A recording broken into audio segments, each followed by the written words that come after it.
yang benar yaitu menggunakan 3 jari yang melambangkan Allah Tritunggal. 3 jari tersebut yaitu 3 jari yang berada di tengah-tengah. Kemudian kita membuat tanda salib. Pertama, Bapa, 3 jari menyentuh di dahi. Dahi terhubung dengan otak.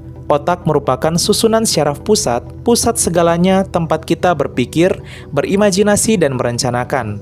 Hal ini juga menandakan bahwa Allah Bapa merencanakan, menciptakan, dan menyelenggarakan segala sesuatunya, termasuk merencanakan putranya Yesus Kristus datang ke dunia sebagai penyelamat. Kedua, Putra, 3 jari menyentuh pusar. Nah, di sini sering terjadi kesalahan karena banyak umat Katolik yang melakukannya hanya di dada, sehingga horizontal dengan Roh Kudus dan tidak membentuk salib. Ketika kita membuat tanda salib dan ketika menyebut putra, 3 jari menyentuh sampai di pusar, jangan hanya di dada. Maka terbentuklah sebuah simbol salib yang benar. Mengapa di pusar? Tali pusar adalah tali kehidupan, tali yang menyambung antara ibu dan anak. Disinilah janin mendapat makanan dan minuman serta curahan kehidupan. Hal ini melambangkan Tuhan Yesus yang lahir ke dunia melalui rahim Bunda Maria dengan penuh kasih keibuan. Bunda Maria melahirkan sang sumber hidup sejati yaitu Tuhan kita Yesus Kristus.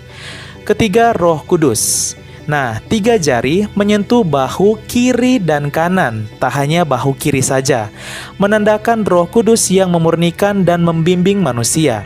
Sama seperti imam yang memberkati umat dengan menumpangkan kedua tangan yang ditujukan pada bahu kiri dan kanan umat sebagai tanda pencurahan Roh Kudus dan berkat, tidak hanya satu bahu saja.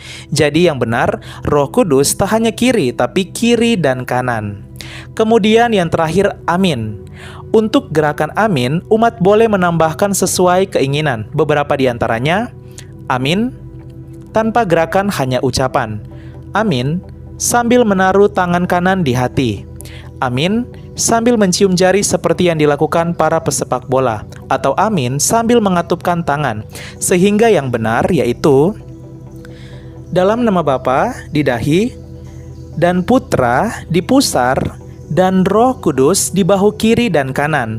Lalu yang terakhir, amin. Bisa hanya ucapan, atau amin sambil menaruh tangan kanan di hati, atau amin sambil mencium jari seperti yang dilakukan para pesepak bola, atau yang terakhir, amin sambil mengatupkan tangan. Itulah tanda salib yang benar. Dalam nama Bapa dan Putra dan